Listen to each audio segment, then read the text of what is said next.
mag-construct sa another way. First is G motion.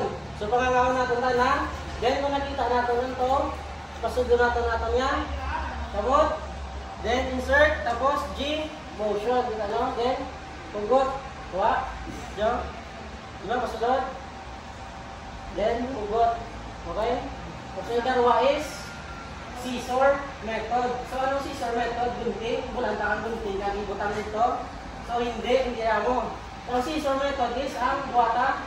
Katugdaw ang tanda. Gunting ko lang. Then, insert na sunod. Then, hugot. Hugot. So, last na method is forceps method. So, anong forceps method? Looking bit na.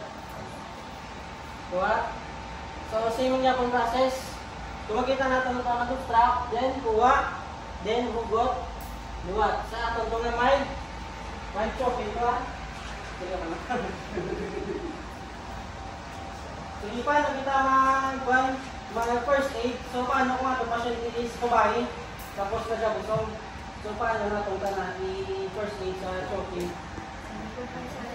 Sa likod lang.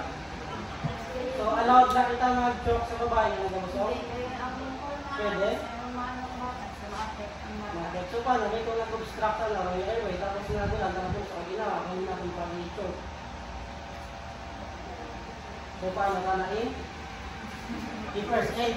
So, kung ang babae ang nabusog, so pwede natin ka na applyan sa immediate maneuver or first aid sa may choking. So, kanina sa lalaki, di ka nakita na nag-point. Di ka diba sa mga hilang cancer, no? So, si babae na nagkabusog, di ka kita nga 5 chest thrust. Di ka sa may salugan. Kuha. Liwat. Di ka kita sa may chest. Kuha, di ba ginagawa siya sa mga lalaki?